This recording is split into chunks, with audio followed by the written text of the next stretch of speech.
Hey everyone, my name is Fawn Thomas Brown. Hi, this is Harry Patel. I'm with Mountain Park Academy. I'm Lisa Belliston from Quality Care for Children and the Georgia Association for the Education of Young Children. My name is Gloria Harawa from Little Angels Academy Inc. in Powder Springs. My name is Rashida Watkins. I'm Victoria Hobart. My name is Dominique Vincent. I work for Eastern Seals of North Georgia. I'm Tracy Weston from Noah's Ark Preschool Academy of Terrell Incorporated in Dawson, Georgia. My name is Nadia Jones. I'm Jennifer from the Georgia Association for the Education of Young Children in Atlanta. I'm Yasmin with Quality Care for Children in Lawrenceville. I'm Michelle Jackson with Bright Horizons. And I'm voting. And I'm voting. And I am voting. And I'm voting. And I'm voting. And I'm voting. And I'm voting. I'm voting. I'm voting. I'm voting. I'm voting. I am voting. I'm voting. I'm voting. And I'm voting early ed. Early ed. Early ed. Early ed. Early ed. Early ed. Early ed. Early ed. Early ed. Early ed. Early ed. Early ed. Early ed. In early ed to ensure that all Georgia's children are nurtured and educated. Because it's time that we hold ourselves and our public servants accountable for ensuring that there are equitable outcomes for all of Georgia's youngest citizens. Because investing in high quality early childhood education and educators is essential for the future of our state.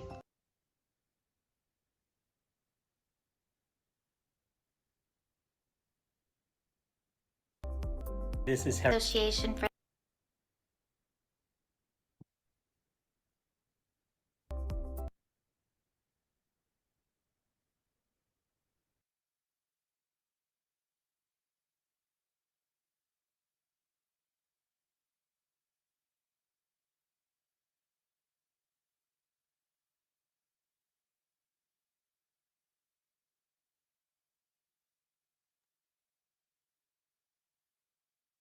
Good afternoon. I'm Mindy Binderman, the Executive Director of GEARS, the Georgia Early Education Alliance for Ready Students.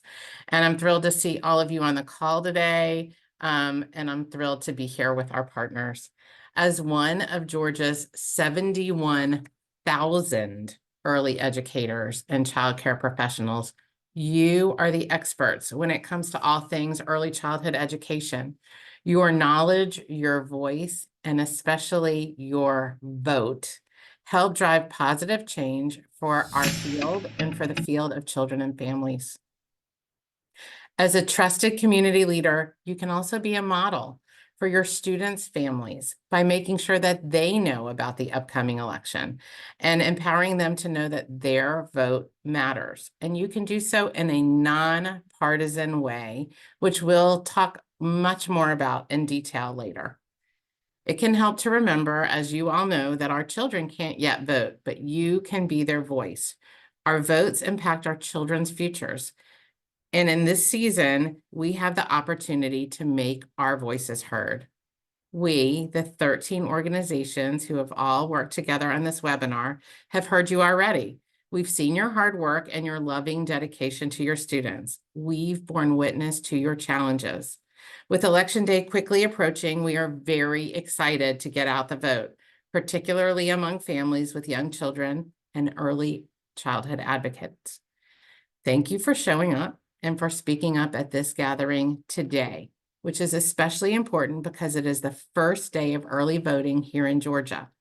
Even if you're a quiet participant on this webinar, your presence will be felt. When we band together as a large, unified community, our power cannot be ignored.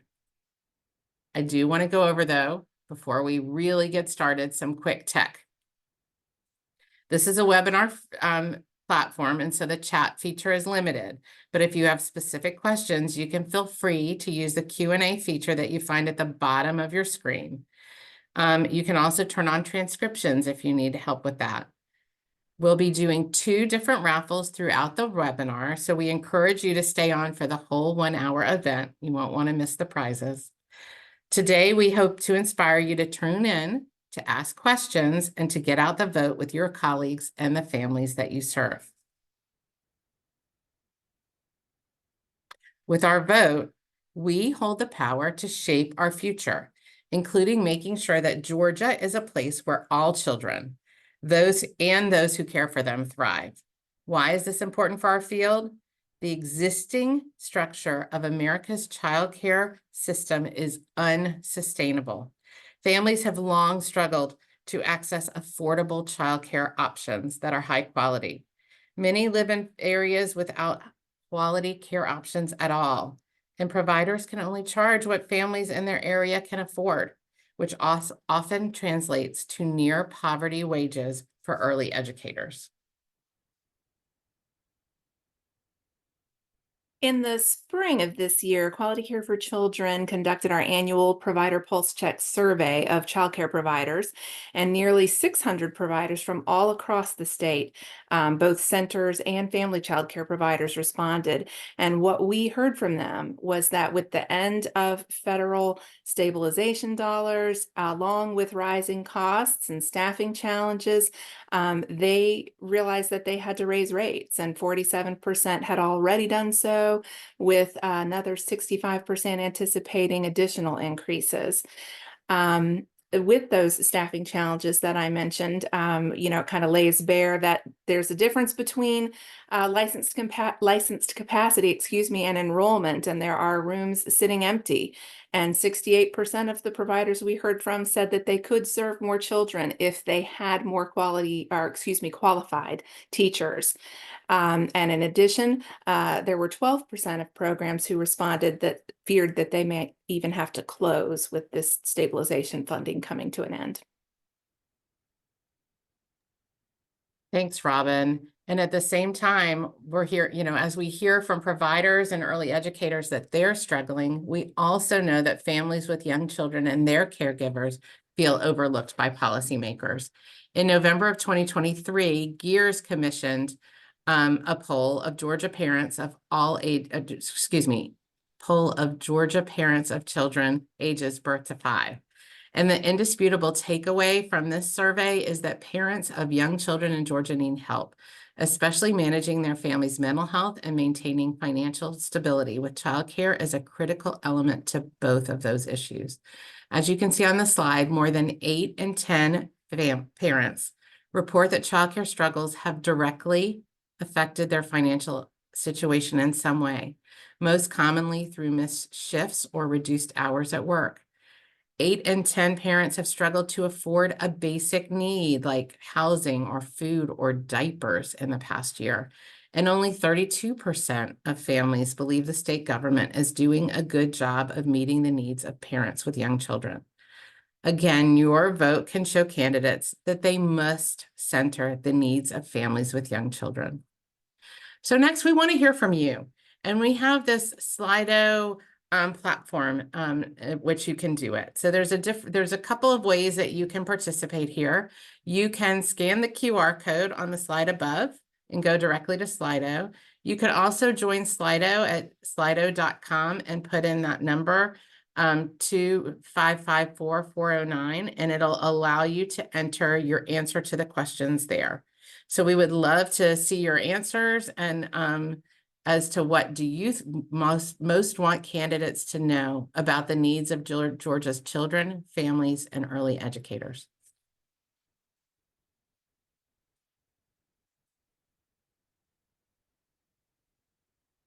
Childcare is really expensive and that families struggle. Absolutely.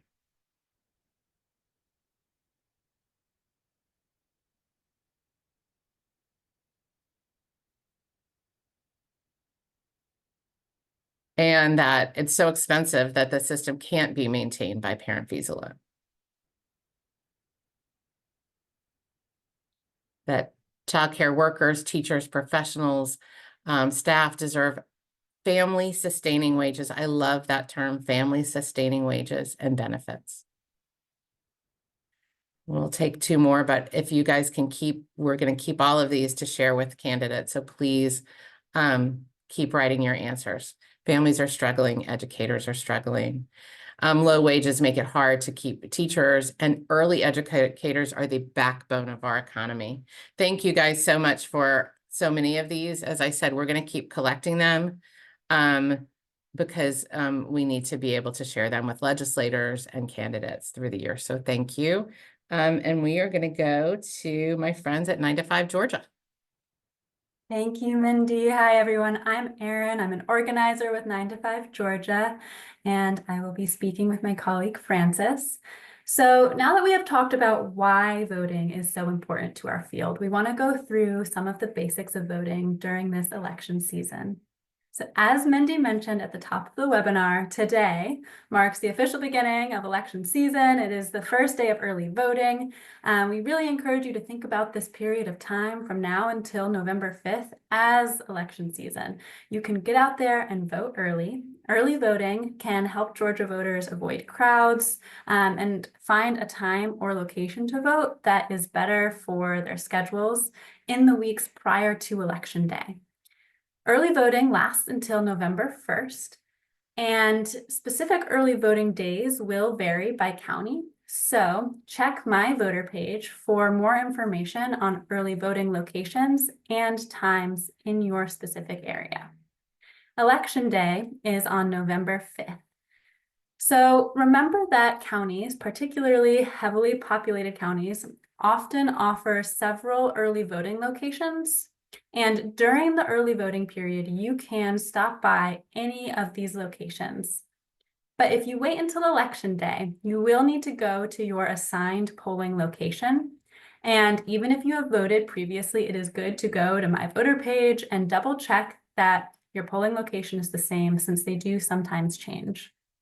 So if you can't early vote or vote on Election Day, you can also vote by absentee ballot and mail-in voting, also known as mail-in voting. And this is helpful if getting to the polls is going to be inconvenient or impossible for you during those early voting period days or during Election Day.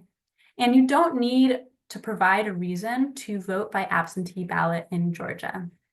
You do, however, need to request your absentee ballot by October 25th, and we strongly recommend that you request it as soon as possible, as it may take a while to process. If you did receive an absentee ballot for the primary election in May, you will still need to complete a new application in order to receive a ballot for the general election. So I mentioned it a couple of times, but the central page, central hub for all things voting here in Georgia is My Voter page. And the link will be in the chat. And I see we have a question as well. No, okay. So the link will be in the chat, and you can go on here and you can check quite a few things that will be really helpful for you. So you can check your polling location and your early voting locations. You can also look at your absentee ballot info, and you can see a sample ballot so that you can see what is going to be on your ballot before you walk into the polls that day.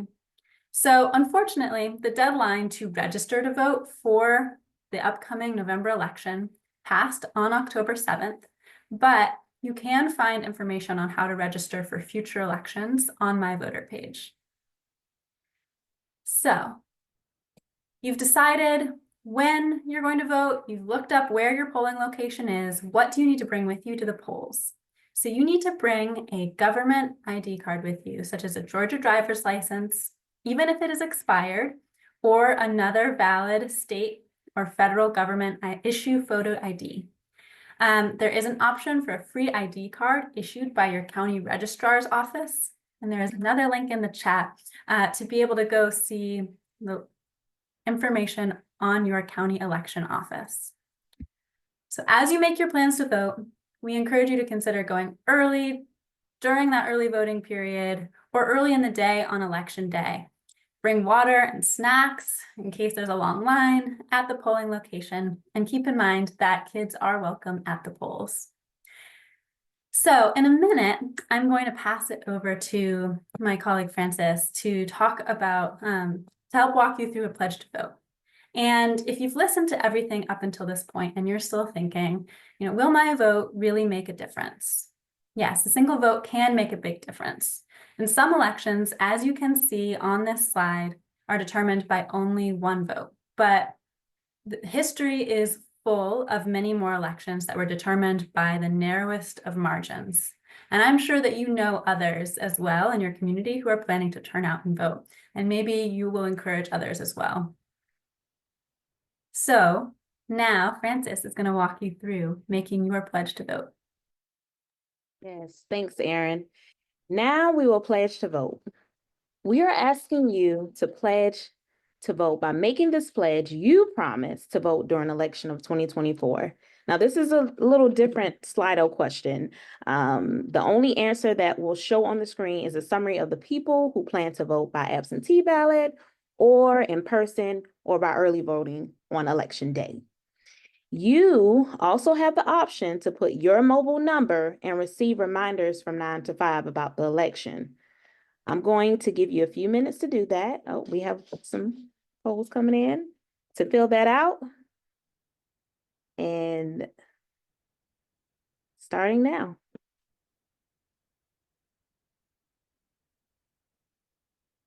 And if you don't see it, the link's in the chat.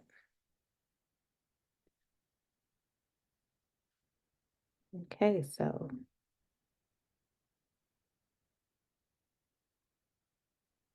Looks like we have about 83% that are going to early vote in person. And do we have any more in-person voting on election day? It's going to be about 15%. Oh, 14. Let's drop it down. 20.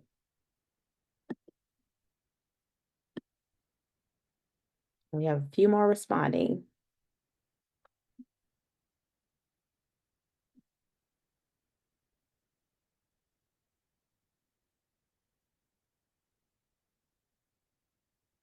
And again, that link is in the chat.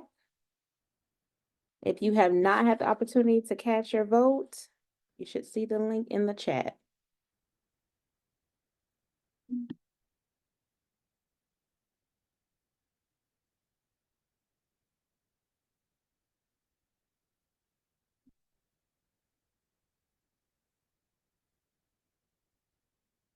All right, we have a few more people submitting their votes.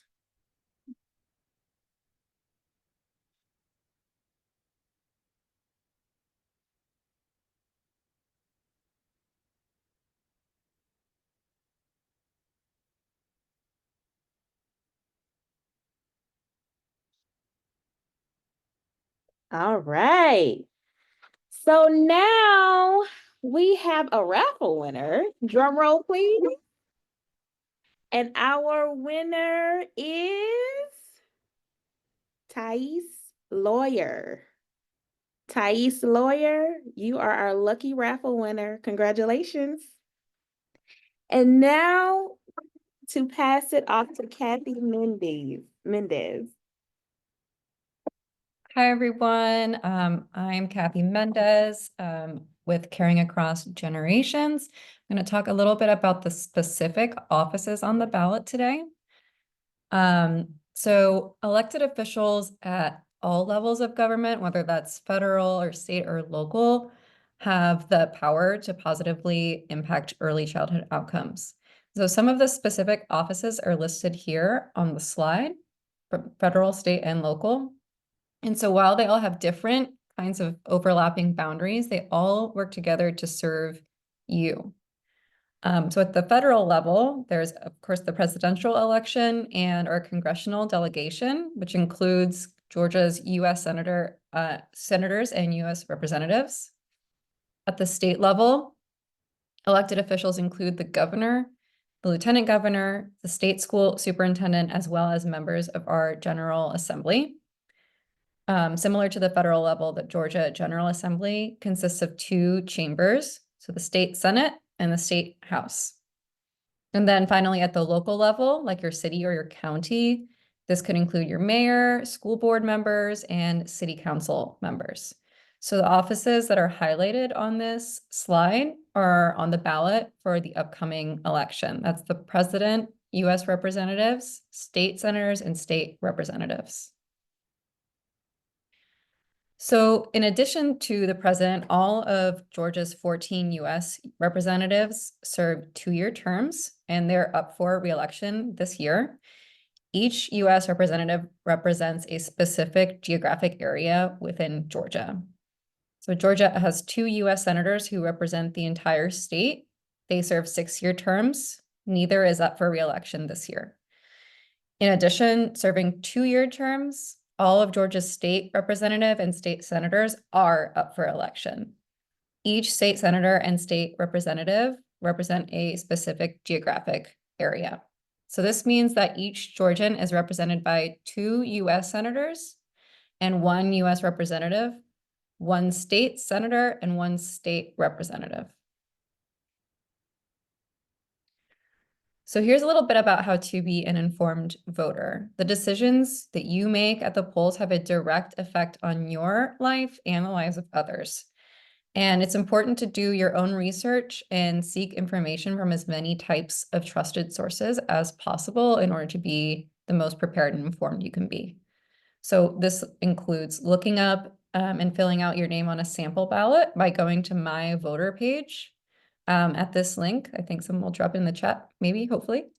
Remember to print it out or just jot it down and bring it with you since you can't use your phone at the polls. Researching candidates by going to their campaign website or social media accounts to see their priorities is another good option. A sample Google search is a great place to start. Checking out nonpartisan voter resources, such as some of the ones we're going to share today. And then also reaching out to candidates and asking them questions about how they plan to support families with young children and childcare professionals.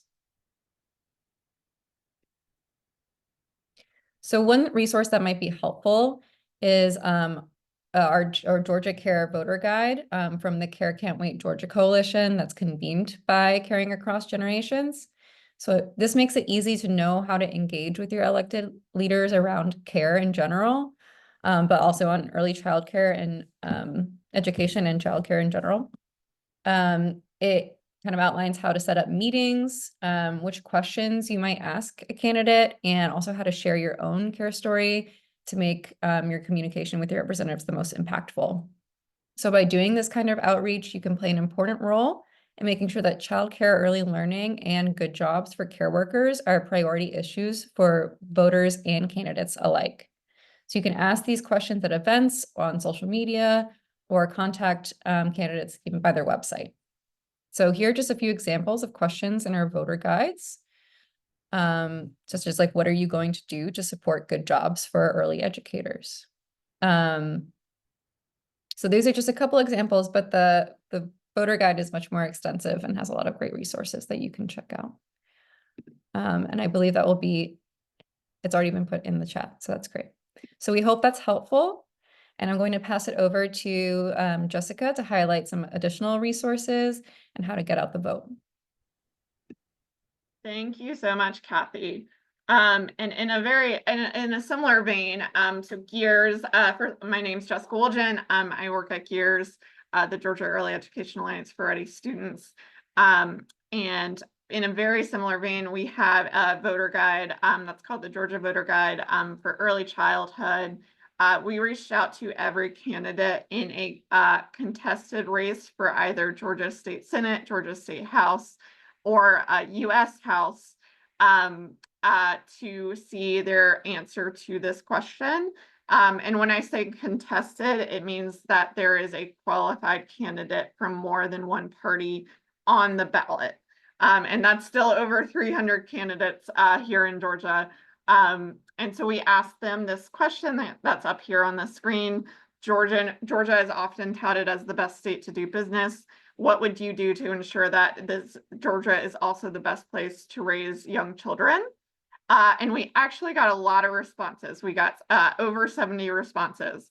And so as you look to go to the polls this election season, we encourage you to go to the link that my colleague just put in the chat and see if your candidate or candidates for Georgia State Senate, State House, and U.S. House answered the question as a part of your research and as a part of informing yourself about kind of what candidates' different positions are. And so please go to that link to check out their responses. Okay, so we've talked a lot about kind of your votes. Today, we're really hoping to inspire you, if you weren't already, to go to the polls, but also we're really hoping that we inspire you to help get out the vote.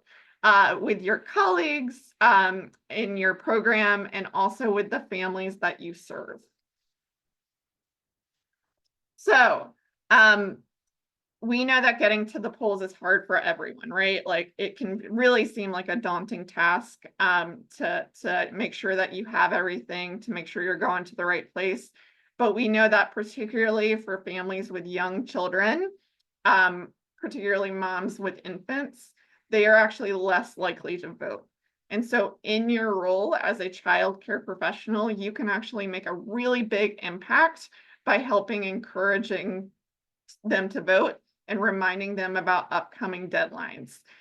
There are over 635,000 children here in Georgia under the age of 5, meaning that they are many parents and caregivers of young children, and you have a big role in their lives as a trusted community leader. So we want to give you some concrete ways in which you can help get out the vote with the families that you serve and also your colleagues. And so first, and almost most important, getting the word out, making sure that they know about upcoming deadlines, making sure they know when early voting is, for example, sharing the My Voter page link with them. And there are a number of different ways that you can do that. So for example, you could utilize your existing communication channels, such as your newsletter, social media, or even I know a number of programs now have texting apps for families. All of those are great ways to remind people, you know, for example, today is the first day of early voting.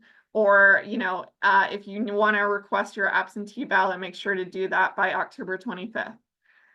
Next, you could even during drop off and pickup, remind families about those deadlines, remind them about the My Voter page and double checking your early voting or polling locations. You could also send home a note in the older kids' backpacks about those upcoming dates. We have some resources we're going to share in a second, or even hang up a flyer or a poster in the front area of your program for when parents and families members come in, just to remind them about those upcoming deadlines. So another part of our voter guide for early childhood is that we have a lot of resources, including printable resources, several of which you see up here on the screen. One is My Voting Plan worksheet, where you can actually help parents and families fill out and plan on where to vote and when to vote, and reminders about, you know, what sort of ID you can bring. Next, we have this printable flyer. It's 2 per page because we know paper is expensive nowadays, but it's a great flyer that you can put in backpacks or send home with parents. And then finally, we have a little bit less text heavy poster that can go in the front of your program. We also have a social media toolkit with a lot of easy to share graphics, several of which you can see on the screen, and also sample language for those social posts. We have things for Twitter, for Instagram, for Facebook. It makes it really easy to just click a couple times and post about the upcoming election on your social media accounts. Next, after you get the word out, you can actually help to make voting possible. Again, we recognize it is very hard to get to the polls, particularly for families with young children, but also your colleagues. So for example, you could give staff time to request an absentee ballot or to register to vote. Again, the registration deadline is passed, but to register to vote in future elections. You can encourage staff to make a plan to vote, like I just talked about. If you actually make a plan, which is simply like when you're going to vote, where you're going to vote, research shows that you're actually more likely to actually vote. You could, and we recognize that this is not possible for everybody, extend your hours on election day. So for example, maybe you close at 6 p.m. normally, but polls close at 7. And so just on election day, you extend your hours until 7 in hopes of supporting more parents in getting to the polls. You could give staff time off to vote. You know, we recognize that people often are working multiple jobs, and so that can be very helpful in getting your staff to the polls. And then finally, we recognize that not everyone has access to transportation.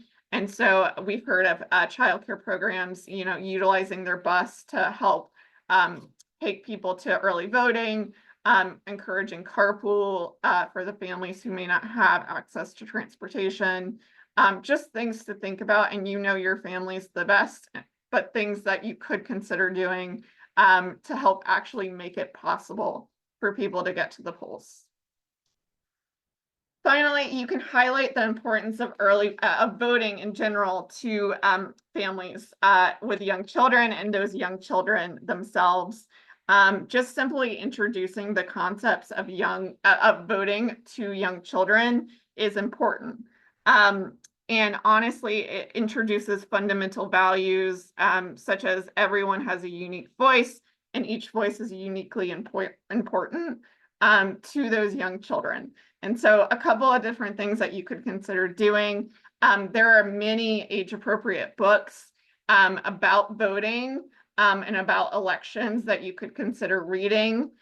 So for example, Future President and Monster Needs Your Vote, that really introduce it in a very age-appropriate way. Next, you could even hold a mock election. So for example, have them pick between cats and dogs. Just really getting kids in the mindset of what voting means. And also that way they go home and they also talk about it with their families as well. And I'm very excited. We have a great childcare provider who's doing a lot around getting out the vote on with us today. And she's going to talk more specifically about highlighting the importance of voting and what they've done with that. And so I'm going to actually turn it over to Alejandra with Sheltering Arms. Hi, everyone. Thank you so much for having me. October 1st, Sheltering Arms Educare hosted a mock election day. We named it Speak Up. And the Speak Up event was basically geared towards children and their families. We had classrooms do their own voting activities throughout the day. We purchased some age-appropriate books, and they colored and they made different projects throughout the day where parents were invited to come and kind of hang out. But then towards the end of the day, we had our voting times where children voted on broccoli versus Rice Krispie treats. And parents also voted. We did give the actual ballot for our local county so that parents would be very familiar with what they were going to see come election day. And we had kind of a booth where people would go in the back, and we had people that would, tell them. We had a volunteer that tried to create as much of a simulation for the parents especially. So she was asking them like, oh, did you bring your ID? Or, this might not be where you need to go. Are you sure you need to be here? And things like that, just so that parents could kind of be accustomed to what they were up against for voting day. And then, of course, we gave everyone stickers when they completed their vote after putting them into the box.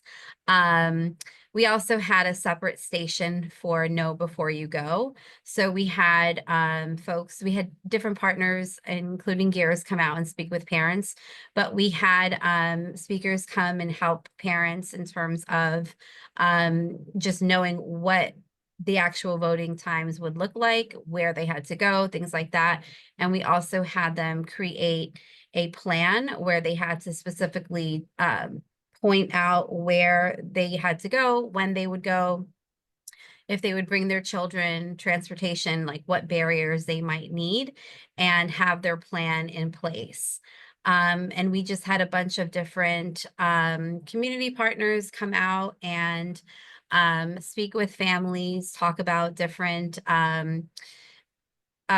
subjects that were up for election that we thought maybe parents would want to know more about, particularly around early education.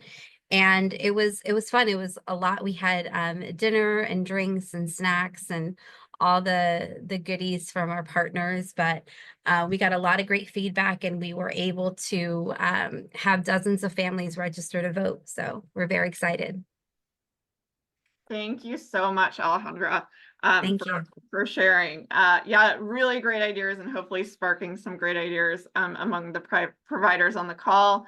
And now I'm actually going to turn it over to another great resource from Black Child Development Institute.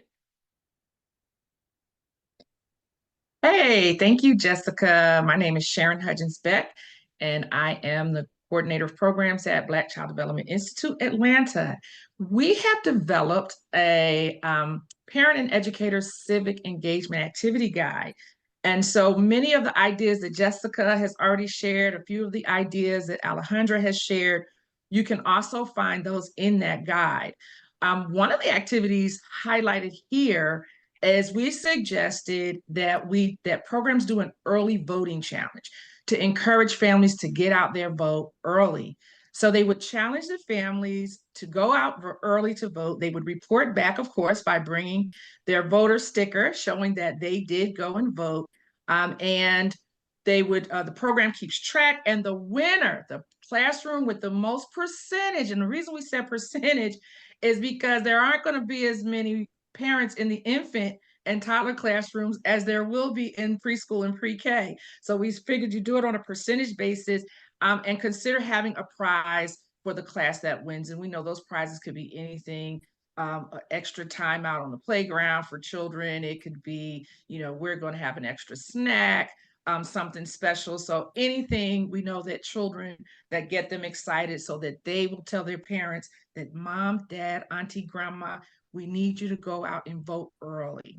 So hopefully, it's in the chat, the link to the activity guide. So we invite everyone to download it, share it out with other providers that you know, so that we can really engage childcare programs in supporting this election in 2024.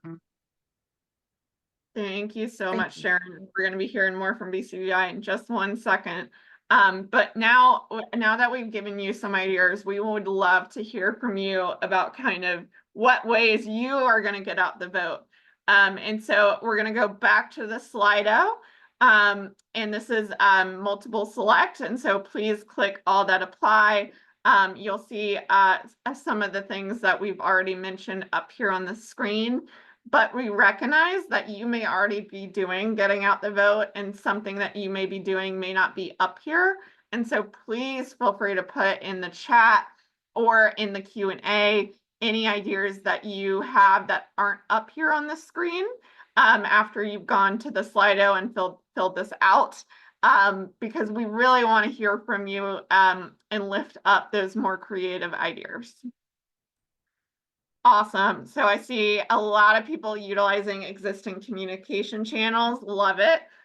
To share the link to my voter page, helping families and colleagues make a voting plan. Awesome. I'm going to give it 1 more second to see if anybody else is able to respond. Awesome. I see in the chat too some messages to us around having the poster near the sign in, sign out, because families will see it near the sign in, sign out. Love that idea. Awesome. Any other ideas? Awesome. Well, we're going to keep it moving, but we love the number of people who are planning to do the things up on the screen. Even just reminding them, sending out a Facebook post or Instagram post can make a really big difference in reminding people to get out there and vote. Awesome. So now we want to talk a little bit about tips for staying nonpartisan. Mindy kind of mentioned this up at the top. We recognize that the political discourse nowadays can get very divisive, and oftentimes people feel like they can't do this get out the vote work, voter outreach, candidate education in a nonpartisan way. But we're here to tell you that you can, and to give you some of the tips around how to do that. So first of all, we recognize that some programs, 501c3s, also known as nonprofits, have to remain nonpartisan. It is the law. And so we're going to talk through some of the logistics of what that means on this slide. But we also recognize that even if you're not a nonprofit, that you as a program, as a provider, may decide to be nonpartisan. You may set that policy for your staff. And so even though a lot of the language up here on the screen is related to nonprofits, it may be applicable to you as a provider. And so I'm going to talk through a little bit about what we mean when we say nonpartisan, specifically as it relates to election activities. So you can educate voters about the upcoming elections and help them understand the voting process. Again, as Erin was going through, it can be quite complicated, and there are a lot of rules and things to know before you actually go to the polls. And those are things that you should be uplifting to families. Encourage and help people get to the polls. We talked a little bit about that a minute ago. Helping them get transportation, helping them, print out their sample ballot. You can also help them log into their My Voter page to look up their early voting locations or their polling location. All things that you can do in a nonpartisan way to help get people to the polls. You can also engage with candidates as long as you're engaging with all the candidates for a race. So you can attend town halls or other forums to raise awareness about the importance of an issue such as early childhood education. Earlier, Kathy shared some questions that you could ask. Part of this is truly not only educating voters, but also educating candidates about early childhood education and the challenges that this field faces, in hopes that childcare and early learning become election issues, and therefore post-election will be priorities for them if they are elected to office. You can also provide a briefing to all the candidates on a particular topic. And so things that you can't do if you are trying to remain nonpartisan is show any sort of favoritism. So you cannot endorse or oppose a candidate. You can also not publicize which candidate shares your views. So even if you say, even if you're not saying I'm endorsing candidate X, if you say candidate X, I support candidate X's view on early childhood education, that is showing favoritism and is not a nonpartisan election activity. Next, you cannot target or register voters only from a specific political party. You have to make sure that you're truly trying to target, do that voter education to all voters, to all of the families in your program. And then finally, making sure that no, funding is used to raise money for a candidate or resources, so such as your office space, making sure that none of those resources are used for a candidate's campaign. And now I'm going to turn it over to my friends at BCDI.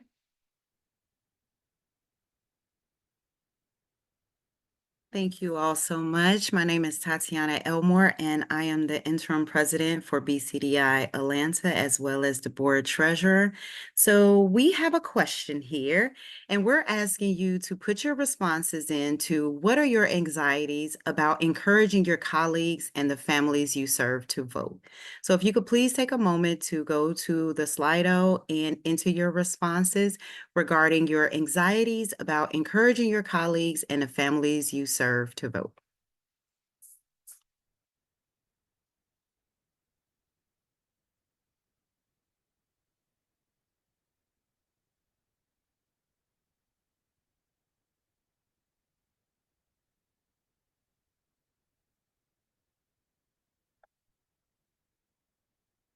I see some typing. Okay, so we have none. Oh, I can't see it that way. I don't want them to think I'm pushing my personal politics on them. That's a great response. The political climate can be difficult to navigate, giving the appearance of endorsing a candidate. These are really great responses, and we value the conversation that we're having today to help reduce some of those anxieties, but to turn those anxieties into advocacy work that we can do to support the voting effort. I see more coming in. I want to make sure I stay neutral, given our district offices disapproval of organizing. Thank you all so much for sharing your responses. Have a few more coming. All right, so next up, we have a little news break skit that we would like to do for you on behalf of BCDI Atlanta. So we're about to switch gears in just a moment.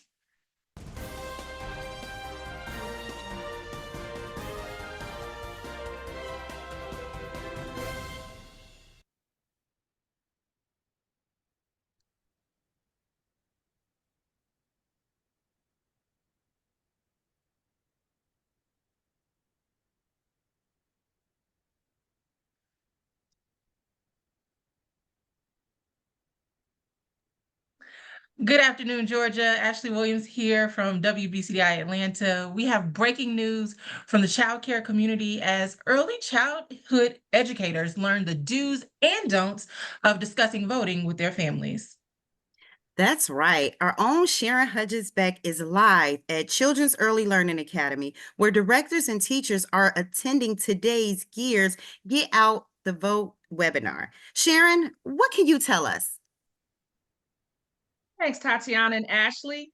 I'm here where child care providers have been learning about the importance of using nonpartisan language when encouraging families to participate in our democratic process. Sharon, can you give our viewers some examples of what they've learned?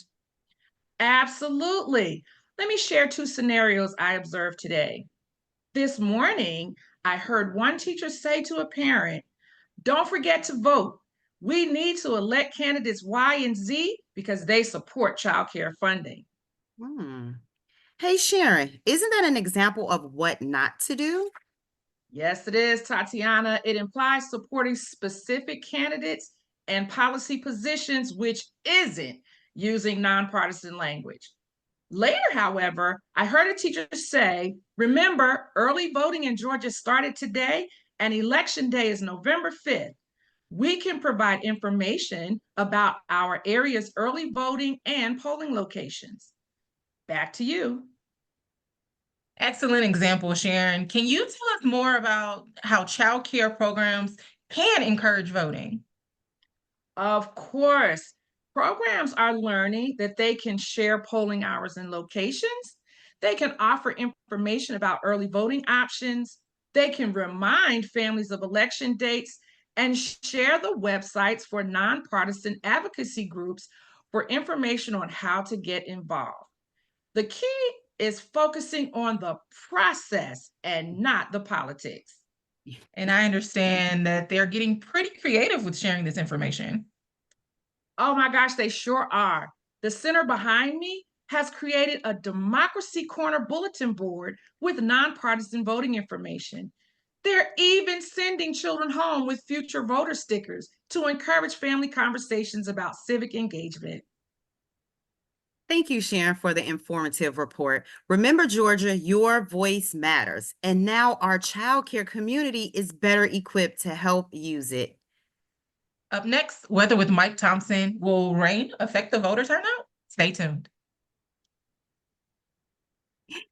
Thank you all so much for the opportunity to provide just a simple skit of what this conversation could look like, because now we're going to go over some examples of things you can and can't say if you adopt a nonpartisan approach to getting out and vote.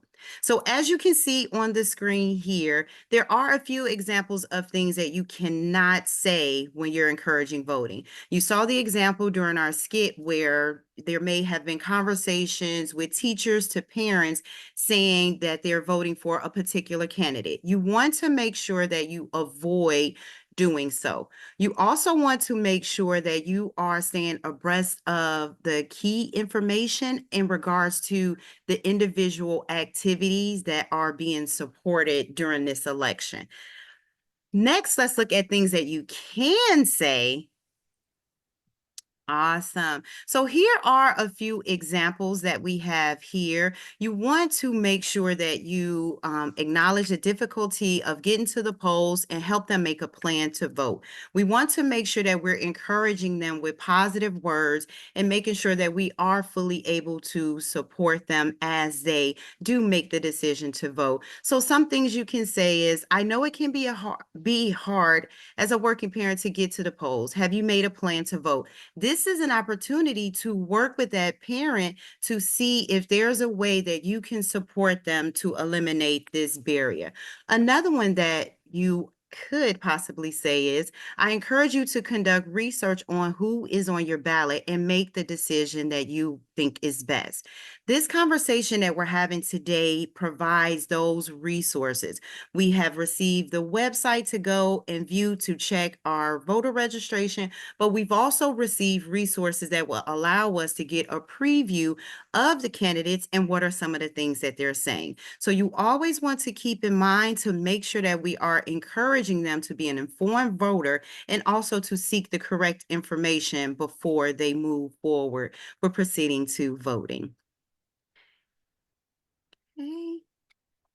So we recognize that these examples can come up when you're communicating with your colleagues as well as with your family. So you want to make sure that you are abreast of the situation and able to respond accordingly. So some situations may come up where if you're asked who you are voting for, then we provided 2 easy responses that you can say. So for example, my organization policy is not to share who I'm voting for, but also you can say, I choose to keep my vote private. You don't want to steer anyone in the direction that you're going. You want to make sure, again, that you are informing them. So if you have a situation where parents are disagreeing, the example says sometimes we disagree, but being respectful to each other is important in setting a positive example for our children.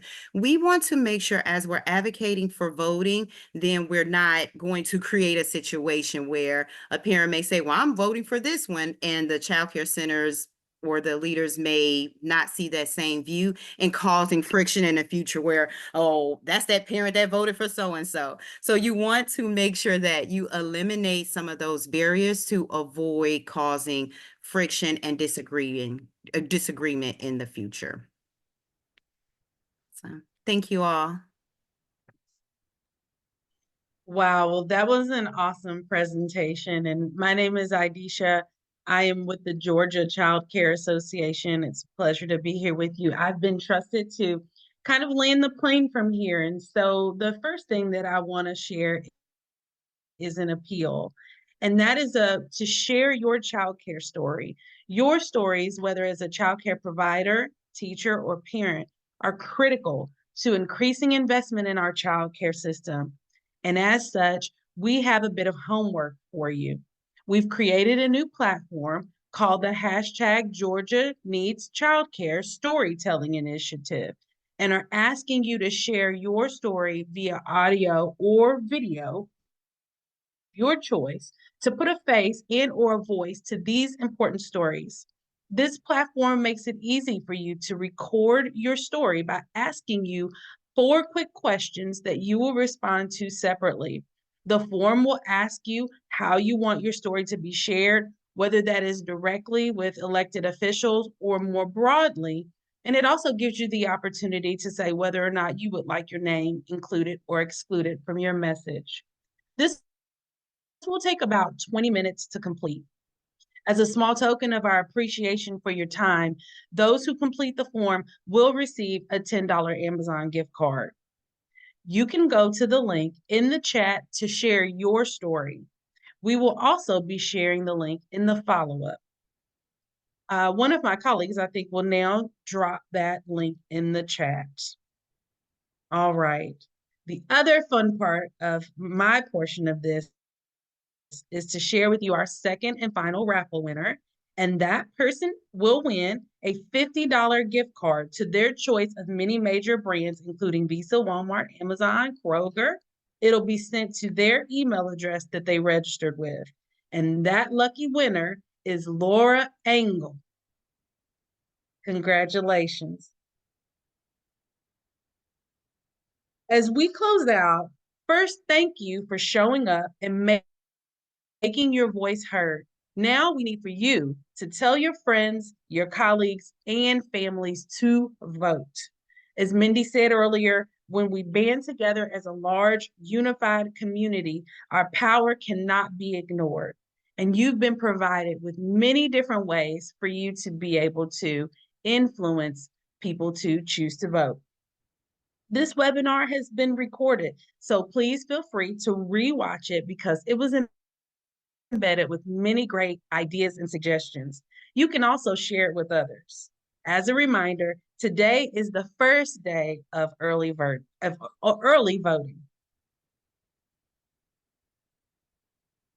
Second, we encourage you to find other ways to advocate on behalf of ECE workforce and young children. No voice matters more than your voice when advocating for policies that are critical to the success, like increased CAPS funding and fair wages. In the follow-up email that you'll receive, in addition to the storytelling initiative, we will be providing you with a list of many resources and opportunities from the different co-hosts on this call. Finally, thank you for the work that you do each and every day. You are our state's backbone, and we truly appreciate everything you do to set our youngest learners up for success.